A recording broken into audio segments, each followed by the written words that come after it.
आपण आंदोलन करतात, काय मागणं आहे? बघा, विराज उद्योग समूहाच्या माध्यमातून बेकायदेशीरपणे या ग्रामसभेच्या ज्या गावाच्या हद्दीमध्ये हा प्रोजेक्ट त्यांना करायचा आहे, त्यांच्या ही पेसा ग्रामपंचायत आहे, त्या पूर्ण ग्रामसभेचा विरोध डावलून शासनाने सुद्धा त्यांच्या भूलथापांना बळी पडून हा जनसुनावणी लावली आहे. वास्तविक जनसुनावणी लावण्याचे निकष 45 दिवस आधी किमान सर्व परिसरातील जनतेला कळलं पाहिजे. ह्याचं उल्लंघन झालं आहे. ज्या ठिकाणी जनसुनावणी लावण्याचं सांगितलं ती जनसुनावणी त्यांची खाजगी जागा आहे. म्हणजे ज्याच्या विरोधामध्ये किंवा ज्याच्या बाजूने बोलायचं असेल त्याला ती न्यूट्रल प्लेस पाहिजे.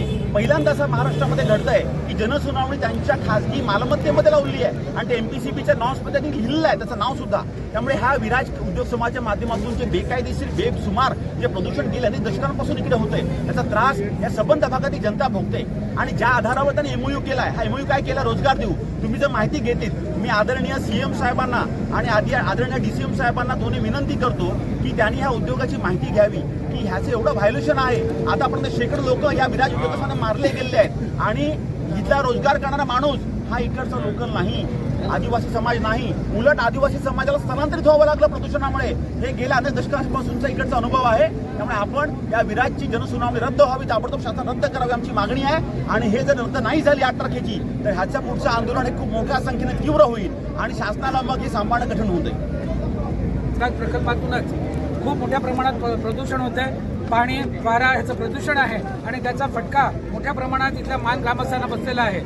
आता या विराज प्रकल्पाच्या विस्तारीकरणाचा जो मुद्दा आहे त्यासाठी मान ग्रामस्थ एकत्र आलेले आहेत. मान ग्रामस्थांनी हे उभारलेलं आंदोलन आहे आणि आमच्या ग्रामस्थांच्या पाठीमागे हे सर्व पक्षीय नेते आणि त्यांनी या जिल्ह्याचं नेतृत्व केलेलं अशी मंडळी आपल्याकडे पुढे आलेली आहेत आणि या आंदोलनाला पाठिंबा मिळत आहे, उत्स्फूर्त पाठिंबा मिळत आहे आणि हाच मोठा पाठिंबा हा पुढे देखील राहील.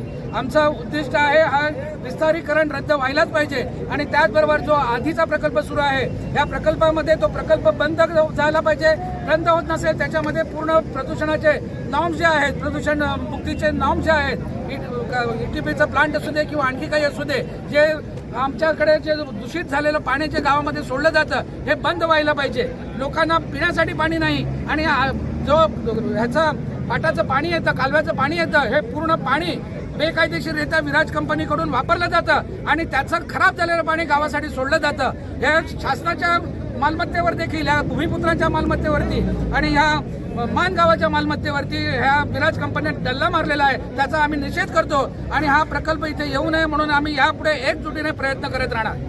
ते ह्याचं जो करार होता तो करण्यात आलेला आहे आणि आता मुख्यमंत्र्यांनी हा करार दिल्यानंतर आता स्थानिकांचा विरोध होतोय. काय नेमकं तुम्ही विराजचा इतिहास जर बघितला तर साधारण 95 पासून विराज कंपनी ह्या भागात आहे. तारापूर MIDC, त्याच्यानंतर ह्या पूर्वेकडच्या भागात आणि आता जो दावोस इथे जो करार झाला त्यामध्ये महाराष्ट्र राज्याचे मुख्यमंत्री देवेंद्र फडणवीस आणि विराजचे मॅनेजमेंट यामध्ये त्यांनी असं सांगितलं की हा भागातला जो आदिवासी आहे त्याचं स्थलांतर होतं, त्याला काम मिळत नाही आणि म्हणून 3,500 लोकांना आम्ही रोजगार देऊ आणि अशी फसवे आश्वासन देऊन ही या ठिकाणी कंपनी आणलेली आहे. जवळजवळ 100 एकरमध्ये हे विस्तारीकरण होणार आहे आणि यासाठी जवळजवळ 42 लाख लिटर पाणी रोजचं त्याच्यासाठी उपयोगात येणार आहे व त्याचा होणारा जो विसर्ग आहे तेच पाणी आमच्या इथल्या जनतेला मिळणार आहे. खरं तर आम्ही आता याच्या पुढचं आंदोलन इथून जे पाणी सूर्या प्रोजेक्टचं जे पाणी जातं, धामणी आणि कवडासी धरण जी बांधली गेली ती खरं तर आदिवासी उपयोजनेतून बांधली गेली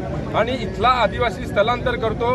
उन्हाळ्यात त्याला काम नसतं आणि त्याला दुबार शेती करता यावी म्हणून आदिवासी उपयोजनेतून खर्च करून ही धरणं बांधलेले आहेत. पण आज सिंचन क्षेत्र यांनी कमी करायला लावलेलं आहे आणि विराज कंपनी तिथलं पाणी सगळं वापरतं. म्हणून आमची मागणी राहील का इथून पुढे कालव्याला जे पाणी जातं ते बंदिस्त असं पाईपलाईनमधून गेलं पाहिजे. शेतकऱ्याचं पाणी जे चोरलं जातं ते लूट इथे थांबली पाहिजे. विराजच्या कंपनीच्या माध्यमातून आणि जे MIDC आहे इथे अनेक लोक अपघाताने बळी जात आहेत. आताच 59 लोक बळी गेलेले आहेत आणि 113 लोक जखमी झालेले आहेत. तर हे जर थांबवायचं असेल, जे प्रदूषण हा आमचा पट्टा हरित आहे पण आज आपण बघाल तर अतिशय प्रदूषणकारी असा हा पट्टा झालेला आहे ना. आम्हाला तो वाचवण्याचा असेल तर आम्हाला इथे राहायचं आहे आणि तो वाचवायचा असेल तर आम्हाला रस्त्यावर यावंच लागेल. आता लक्षात घ्या, जनसुनावणी ही आम्ही बेकायदेशीरच मानतोय. त्यामुळे न्यायालयीन लढा हा सर्वात महत्त्वाचा असेल. पण न्यायालयीन लढाईबरोबर आमचा रस्त्यावरचा लढा, आज आम्ही तुम्हाला फक्त एक झलक झाली की याच्यामध्ये लढा किती तीव्रपणे होऊ शकतो. आणि लक्षात घ्या, तुम्ही जर आजूबाजूला बघितलं तर अत्यंत निसर्गरम्य असं ठिकाण आहे. माझं गाव बाजूला पडगे आहे, ज्याच्यामध्ये किल्ला, धबधबे आहेत. आणि याच्या बाजूला या 10 एकरनी इतकी जर समजा प्रदूषण होत असेल तर उरलेल्या 100 एकरमध्ये काय होईल त्याची देवच जाणे. त्यामुळे प्रत्येक म्हणजे या फक्त मान गावाचा नाही, या पंचक्रोशीतल्या लोकांचा पूर्णपणे विरोध या विराजला असेल.